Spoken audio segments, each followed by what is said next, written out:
Заброшенные аварийные дома, пустынные улицы. Так сейчас выглядит село Тавдаир. Здесь проживают чуть более 500 человек. В селе нет газа и воды, а фельдшерско-акушерский пункт и школа находятся в соседних селах. Только на новом поселке еще там молодежь есть, а здесь на старых улицах только старики, молодежи мало. В основном все в город едут работать, потому что тут работы нет. Трудно поверить, что когда-то Тавдаир был процветающим селом, и его даже сравнивали с Ялтой. Мевалары çok, alma bahçeleri, yüzümlük. O mınamında aşağı çıkende bu eski almalar, yarımşar tonna alma vergen abla sinaplar, kandiller, hepsi eskiden kalgan bizim sortlar. Тавдаир özeni su dermeni olgan.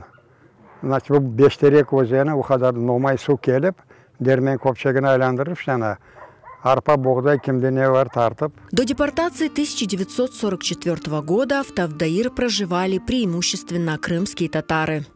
Bu köyde 4 tane cami olgan. Aşağı mahalle, yukarı mahalle, orta mahalle, her mahallede özün camisi olgan.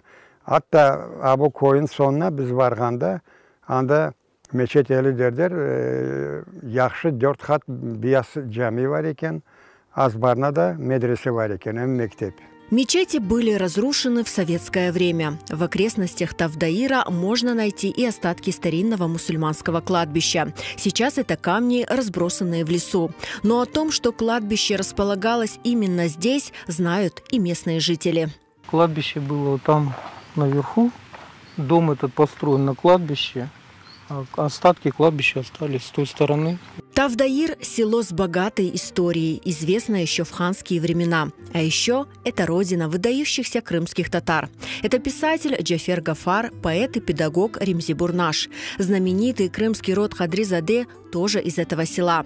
Их потомки несколько лет назад возродили в селе старинное чешме – родник. Автором проекта стал известный художник Зубир Хадризаде. В 2019 году выходцы из села хотели установить на въезде в Тавдаир указатель с историческим названием. Но тогда местные жители выступили против. Сейчас название Тавдаир носит только одна из улиц села.